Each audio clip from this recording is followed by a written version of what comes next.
Bonjour, bonjour, cher peuple gabonais. Il est 13h34 ici, à la porte de Vincennes. Je suis Wilfried Okumba Kamitato Leni Dandjogo. Nous sommes aujourd'hui le mercredi 28 août 2024. Je suis votre humble serviteur, le très virevoltant Wilfried Okumba Kamitato Leni Dandjogo. À cette heure de la journée, je dépose mes valises chez Madame Aniléa Meillet qui dans une tribune libre, s'est permise de dire un certain nombre de contre-vérités. C'est pour cela que je me permets de lui répondre en toute objectivité. Madame Annie Léa Meillet, veuillez me recevoir respectueusement chez vous. Madame Annie Léa Meillet, je pense que les personnes de votre acabit doivent à un moment donné se regarder dans le miroir. Je pense que la transhumance politique ne paye plus dans ce pays-là. Vous avez été avec le président Jean Ping, vous avez été de tous les combats avec la résistance, mais pour de l'argent, pour des postes et la facilité, vous vous êtes permise d'aller rejoindre M. René de Maison-Bian, qui était dans la transhumance, pour faire chemin ensemble. Malheureusement, dans votre état d'esprit et compte tenu de votre réflexion réductrice, vous n'avez pas vu venir ce coup de la libération. Madame Wilfried Okumba est au Bamba du village Ndjogo. Renseignez-vous. Le dernier directeur général qu'Ndjogo a eu, si je ne me trompe pas, il s'agit de mon oncle maternel, M. Lembumba Olende Bonaventure, qui a été directeur général de Promo Gabon dans les années 80. Donc, depuis là, la bourgade d'Andjogo n'a plus jamais eu quoi que ce soit.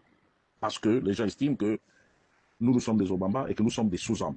Mieux, pour votre gouvernement, nous payons aujourd'hui le simple fait que nous n'avons pas accepté le rattachement au département de l'Alekabi Lolo. Parce que les Batéké, que tout le monde adule aujourd'hui, ont toujours voulu que les Obama deviennent leurs valets. C'est ça la réalité du problème. C'est pour cela que vous ne verrez jamais Wilfried Okumba Kamitato nommé.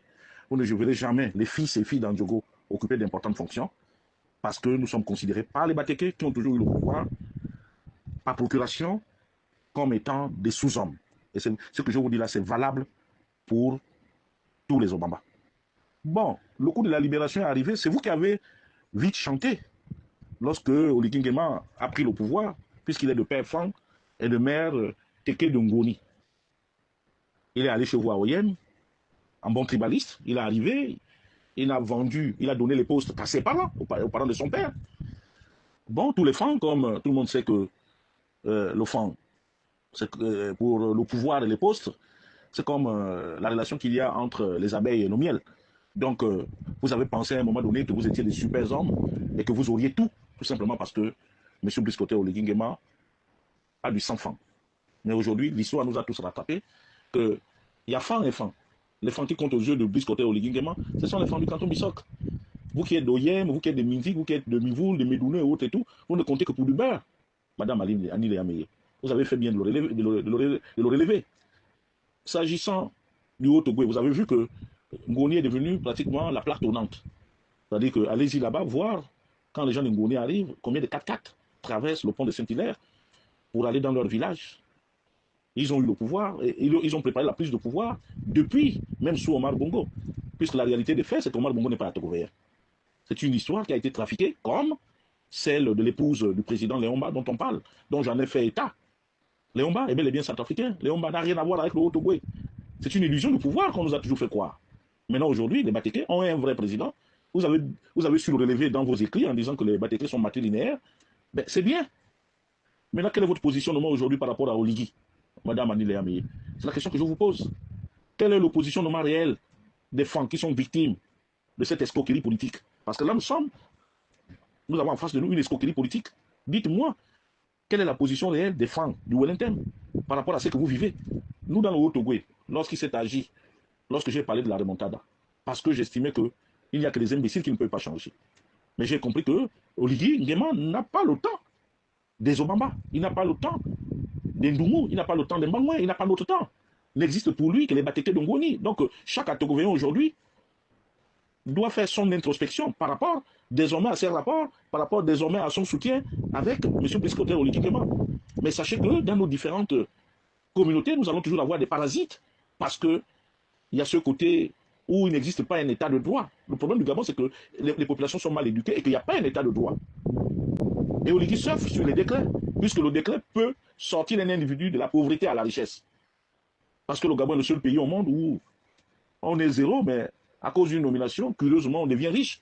C'est pour cela qu'aujourd'hui, vous faites vos diatribes, vous faites vos tribunes pour essayer d'attirer de l'attention sur vous. Mais Madame Annie Léa Meye, vous avez une âme fatale. C'est votre entrecuisse. C'est-à-dire, vous avez l'habitude d'utiliser vos fesses pour atteindre des objectifs inavoués. Donc, si vous pouvez séduire M. Oligui ou séduire quelqu'un qui est proche de lui, vous connaissez comment vous dansez d'habitude. Puisque tout ce que vous avez eu dans ce Gabon, en termes de nomination, ce n'est pas par rapport à votre valeur intrinsèque, mais beaucoup plus par rapport à vos fesses. Par rapport à vos fesses. Donc, excusez-moi d'être aussi vulgaire, mais je tenais absolument à vous le faire savoir. Si les gens vous cachent, vous le cachent. Mais moi, je me permets de vous le dire en toute objectivité, sans forfaiture. J'ai dit, vous avez été au Conseil économique et social, j'ai vu les conseillers économiques et sociaux vous porter plainte au B2 pour des malversations financières avérées. Aujourd'hui, normalement, vous êtes censé rembourser de l'argent, mais comme c'est l'État qui vous a tout donné, vous détournez, vous n'êtes pas inquiété, au nom de... parce que vous êtes des femmes. Parce que dans ce pays-là, les femmes ne doivent pas subir la prison. Dans ce pays, les Batékés ne doivent pas connaître la prison. Nous en sommes là, Madame Annie Léa Meye. Donc, je me réjouis que vous ayez peut-être retrouvé votre esprit conquérant, celui de voir la vérité en face. Nous, dans le Haut-Ogooué, moi qui suis du village en Ndjoko, je ne suis pas dupe. Vous voyez, il y a quelques jours, on m'a envoyé des photos que notre route, il y a eu des pelleteuses qui devaient faire arranger la route et tout. Mais aujourd'hui, tout est à l'arrêt. L'entreprise commise pour ces travaux, malheureusement, n'utilise que des machines de seconde main, complètement obsolètes. Ça veut dire qu'il n'y a aucune considération pour le peuple souverain d'Andjogo. Donc, Madame Annie Léa Meye, Wilfried Okumba Kamitatou Léni d'Andjogo, c'est d'où il vient. Wilfried Okumba sait que Brice Clotaire Oligui Nguema n'aime pas les Obamba. C'est un fait. C'est là que les Obamba regardent. Maintenant, ceux qui vont là-bas pour chercher les postes et tout, vous voyez, moi j'ai été reçu par Brice Clotaire Oligui Nguema. Posez-lui la question, si par inadvertance, j'ai sollicité de lui qu'il me nomme, parce que je sais que ce n'est pas possible. Je sais que ce n'est pas possible, pas parce que je n'ai pas les capacités pour pouvoir me mettre au-dessus de la mêlée. Mais ceux qui m'ont toujours vu travailler, que ce soit à la mairie de Mwanda, que ce soit dans l'administration des douanes, à la mutuelle, j'ai tenu de mettre la mutuelle de douane pendant 6 ans. Tout le monde se soignait, tout le monde y allait. Mais après, il y a eu des procès d'intention. Parce que dans ce pays, lorsqu'on travaille, moi, j'ai la jugeote. Moi, je sais me battre dans la vie. J'ai tenu de mettre la mairie de Mwanda. Les gens ont vu. On est parti de 600 millions et quelques à 1 milliard de recettes parce que Wilfried Okumba s'est mis sur le terrain, tout en discutant avec les populations. Donc, madame, un poste ministériel ne me fait pas peur, une direction générale ne me fait pas peur, parce qu'il faut savoir lire, et il faut discuter avec les gens, et il faut vouloir avancer. Maintenant qu'on vient de limoger de manière brutale le sous-homme qu'est Joël Leman Sandungu, bon, j'espère tout simplement que, comme il se susurre, que Oligui Nguema donnera la SCG à son demi-frère, M. Aurélien Mingema, mais tant mieux, c'est son pays, il en fait ce qu'il veut. Nous observons. Chaque Gabonais commence à mieux comprendre ce qui se passe. C'est un pays qui appartient aux parents Batéké de M. Brice Clotaire Oligui Nguema, donc les gens de Ngoni, et puis ses parents-enfants. Maintenant, si vous pouvez utiliser ce que vous avez, votre arme fétiche pour essayer peut-être d'aller combler le père de M. Oligui, ou bien un membre de la famille de M. Henri-Claude Oyima dans cette banque-là. Y a-t-il pas d'autres Gabonais susceptibles de remplacer Henri-Claude Oyima? Mais si on prend une association, soit-elle régionale ou tribale ou familiale, en Ngoni, pour venir régler les problèmes de l'État. Mais c'est depuis qu'ils étaient en Ngoni que je savais que la cause était entendue pour Brice Clotaire Oligui, M. Leman Sandungu. Mais Brice est là, nous allons certainement le subir pendant plusieurs années. Mais moi, je n'ai pas de haine vis-à-vis de lui. Mais j'ai compris, c'était aux Gabonais de rejeter. Et d'ailleurs, j'encouragerais les Gabonais à ne même pas se mêler du premier anniversaire, parce que c'est une tragédie pour nous. C'est une tragédie pour le peuple gabonais d'aller festoyer dans une affaire qui n'a ni tête ni queue. Voilà ce dont je tenais absolument à vous dire, Madame Annie Léa Meye. Bon, en ce moment, vous faites du chantage. Ce qui est sûr, c'est que si on vous tend le bonbon, bon, vous allez courir, en oubliant que vous avez écrit des méchancetés sur Wilfried Okumba Kamitatou Léni Ndjoko. Je n'ai rien à voir avec M. Oligui. Je suis un pauvre Bamba, un idiot, un imbécile. Voilà ce que représentent les Obamba dans la nomenclatura qui règne autour de M. Brice Clotaire Oligui-Nguema. Nous ne sommes que des sous-hommes, madame. Maintenant, si les femmes de Médouneux, d'Oyem, qui n'ont rien à voir avec le canton Bissoc, peuvent rejoindre la majorité des Gabonais qui continuent de pleurer et de crier pour qu'en face nous fassions un bloc, mais nous tenons aussi à faire un bloc avec des gens sensés et des gens qui veulent se battre pour l'ensemble des Gabonais. Pas pour des intérêts personnels, comme vous l'avez toujours fait, madame Annie Léameye. C'est sur ce mot que je vous quitte tout en vous souhaitant une très belle journée et surtout bon appétit si vous êtes à table. C'était Wilfried Okumba Kamitato Léni Dandjogo depuis les portes de Vincennes. Merci.